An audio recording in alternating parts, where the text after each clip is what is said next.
നമസ്കാരം. 20 വിഷൻ ന്യൂസിലേക്ക് സ്വാഗതം. സാഹിത്യകാരി മാധവിക്കുട്ടിയുടെ 16ാമത് ചരമവാർഷിക ദിനാചരണം വിവിധ പരിപാടികളോടെ കിരീടം ബുക്സിന്റെ ആഭിമുഖ്യത്തിൽ വാളകം ഗാന്ധി ഭവൻ മേഴ്സി ഹോമിൽ നടന്നു.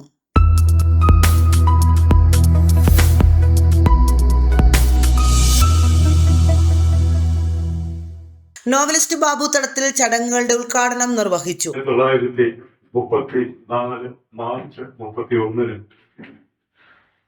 കേരളത്തിന് അഭിമാനകരമായ ഒരു എഴുത്തുകാരി ജനിച്ചു. ആ എഴുത്തുകാരിയുടെ പേരാണ് ആദ്യം നമ്മൾ മാധവിക്കുട്ടി, കമലയെന്നും പിന്നീട് മാധവിക്കുട്ടിയെന്നും പിന്നീട് കമല സുരയ്യ എന്നും ലോക പ്രശസ്തിയായ എഴുത്തുകാരി. മലയാളത്തിലും ഇംഗ്ലീഷിലും ഒരുപോലെ എഴുതിയ എഴുത്തുകാരി. ആ എഴുത്തുകാരിയുടെ പേരിൽ പ്രിയപ്പെട്ട ലേഖനം കൂടിയായ ശ്രീ PJ വർഗീസിന്റെ നേതൃത്വത്തിലുള്ളതായ കിരീടം പബ്ലിക്കേഷൻസ് ഏതാണ്ട് 4 വർഷമായി കൊടുത്തുകൊണ്ടിരിക്കുന്നതായ ഒരു അവാർഡാണ് മാധവിക്കുട്ടി അവാർഡ്. കഴിഞ്ഞ വർഷങ്ങളിൽ ശ്രീ കോട്ടിക്കാട്ട് തുളസി എന്ന പ്രശസ്തനായ എഴുത്തുകാരനൊപ്പം എനിക്കും അത് ലഭിക്കുകയുണ്ടായി. മാധ്യമപ്രവർത്തകൻ അഞ്ചൽ ദേവരാജൻ അധ്യക്ഷത വഹിച്ചു. ഈ വർഷത്തെ മാധവിക്കുട്ടി പുരസ്കാരം ഡോക്ടർ തേവന്നൂർ മണിരാജിന് വേണ്ടി മകൾ ഡോക്ടർ രശ്മി രാജ് ഏറ്റുവാങ്ങി.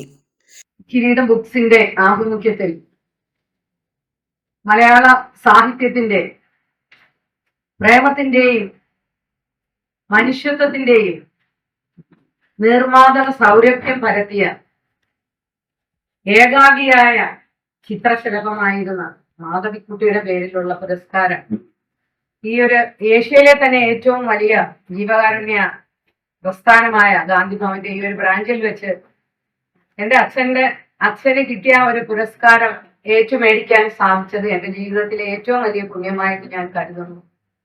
ഇത് എനിക്ക് നൽകിയതിന്, എൻ്റെ അച്ഛന് നൽകിയതിനുള്ള സ്നേഹവും നന്ദിയും ആദരവും ഈ ഒരു അവസരത്തിൽ ഞാൻ അറിയിക്കും. അച്ഛനെ കുറിച്ച് ധാരാളം കാര്യങ്ങൾ ഞാൻ കേട്ടു. ഓരോ വാക്കും പറയുമ്പോ സന്തോഷമാണല്ലേ. കാരണം എന്നെ ആ അക്ഷര ലോകത്തേക്ക് പിച്ച വെച്ച് കൊണ്ടുവന്നത് എന്റെ ഫാദറാണ്. 2ാം ക്ലാസ്സിൽ പഠിക്കുമ്പോഴാണ് എനിക്ക് കവിത എഴുതാനുള്ള ടാലന്റ് ഉണ്ടെന്ന് മനസ്സിലാക്കിക്കൊണ്ട്, അന്നൊക്കെ നമ്മൾ കവിത എഴുതുന്നത് എങ്ങനെയായിരുന്നു? കണ്ണു നിറയുന്നത് സന്തോഷാശ്രു എന്ന് പറയാം. അപ്പൊ അദ്ദേഹത്തെ കുറിച്ച് ഇത്രയും കാര്യങ്ങൾ പറയുമ്പോൾ ഒരു മകളായി എനിക്കുണ്ടാകുന്ന ഒരു സന്തോഷം. റെയ്ന വിനു രചിച്ച ഹോപ്പ് എന്ന ഇംഗ്ലീഷ് പുസ്തകത്തിന്റെ പ്രകാശനം റിട്ടയർഡ് ജില്ലാ കളക്ടർ പി അർജുൻ നിർവഹിച്ചു. വെട്ടിക്കവല ബ്ലോക്ക് പഞ്ചായത്ത് അംഗങ്ങളായ KM റെജി, ബിൻസി റെജി എന്നിവർ മുൻ അധ്യാപകരെ ആദരിച്ചു. മാധ്യമപ്രവർത്തകൻ ജോൺ P തോമസ് എഴുത്തുകാർക്കുള്ള സ്നേഹ സമ്മാനം വിതരണം ചെയ്തു. Thalavady TMT high school headmaster Jacob Arakkal SSLC+2 വിദ്യാർത്ഥി പ്രതിഭകളെ അനുമോദിച്ചു.